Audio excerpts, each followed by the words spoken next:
Aturan baru ini bakal bikin pensiunan PNS bahagia. Menteri Pendayagunaan Aparatur Negara dan Reformasi Birokrasi Menpan RB Cahyo Kumolo memastikan dana pensiun PNS akan diterapkan dengan jumlah iuran pasti atau purely funded.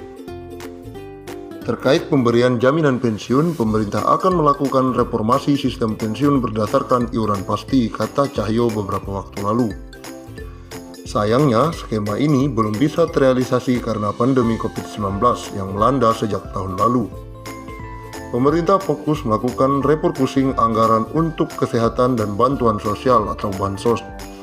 Sebenarnya pada awal Januari 2020 sudah ada inisiatif mengadakan rapat di Kemenkeu yang undang Pak Mendagri dan kami juga untuk membahas detail, katanya.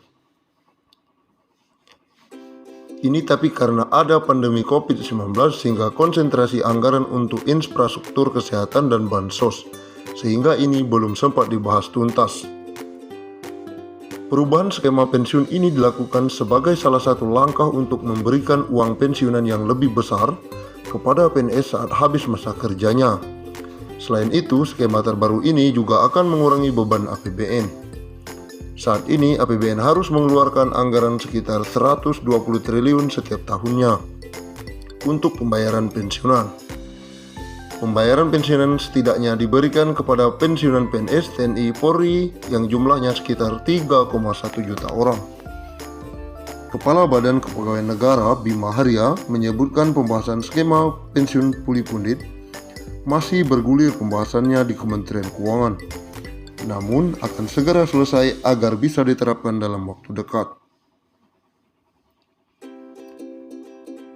Skema dana pensiun PNS Pay As You Go yang masih berlangsung hingga saat ini adalah skema dana pensiun dari hasil iuran PNS sebesar 4,75% dari gaji yang dihimpun PT Taspen ditambah dengan dana anggaran pendapatan dan belanja negara. Sementara dengan skema purely funded, uang pensiunan yang diterima PNS akan lebih besar karena iuran yang dikenakan adalah persentase dari take home pay yang jumlahnya lebih besar.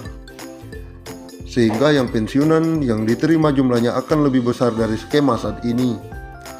Skema purely funded selain diambil dari persentase THP, pembayarannya juga akan dibayarkan patungan antara PNS dan pemerintah sebagai pemberi kerja. Kedepan sistem ini diubah fully funded, PNS akan bayar iuran sebesar persentase dari THP, bukan gaji, sehingga uang pensiun akan mendapatkan besaran yang lebih baik dari sistem Pay As You Go, kata Bima. Skema Dapun PNS saat ini, kata Bima, membuat pembayaran iuran PNS sangat kecil karena dari gaji pokok, sehingga saat pensiun mendapatkan tunjangan hari tua sekaligus yang jumlahnya dinilai tidak mencukupi. Menteri Pan RB periode 2016 sampai 2018 Asman Abnur sebelumnya lengser dari jabatannya sempat mengatakan salah satu negara yang bisa menjadi tolak ukur dalam melaksanakan skema pensiun purely funded adalah Korea Selatan. Menurut Asman, negara ginseng tersebut memberlakukan dana pensiun sebesar 20% dari gaji pokok, di mana 10% dibayar pemberi kerja dan 10% sisanya dibayar oleh PNS. Skema ini dianggap lebih baik dalam memberikan dana pensiun. Sebagai contoh, uang pensiun yang diterima PNS Korea Selatan mencapai 4.000 US per bulan, sementara uang pensiun yang diterima 350 US per bulan. Tapi catat, mereka bukan memotong gaji, tapi masing-masing pemberi kerja dan pemberi kerja membayar iuran.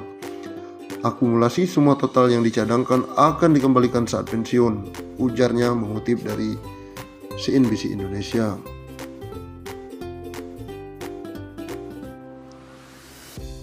Bahkan tak menutup kemungkinan pensiun pegawai negeri sipil atau PNS mendapatkan tunjangan hingga 1 miliar.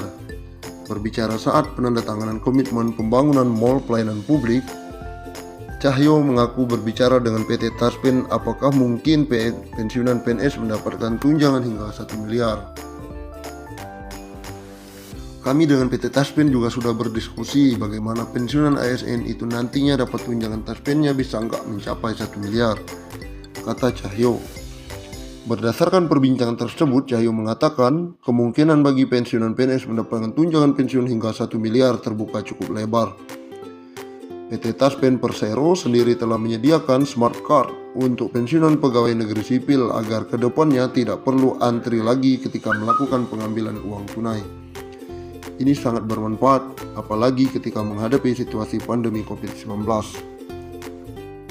Manfaat lain dari PT Taspen, Smart Card adalah sebagai alat pembayaran yang memiliki fasilitas tambahan program promosi dan diskon di beberapa merek card terpilih yang telah bekerja sama dengan PT Taspen Persero. Taspen melakukan kerjasama serentak dengan seluruh bank pemerintah yang telah ditunjuk untuk bekerja sama.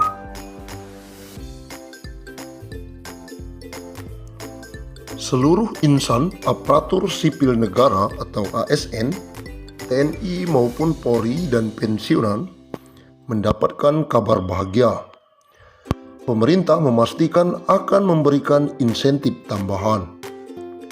Insentif yang dimaksud adalah pencairan tunjangan hari raya atau THR yang akan disalurkan sejak H-10 sebelum perayaan Hari Raya Idul Fitri. Bukan hanya itu, mereka juga akan diberikan gaji ke-13 sebelum tahun ajaran baru.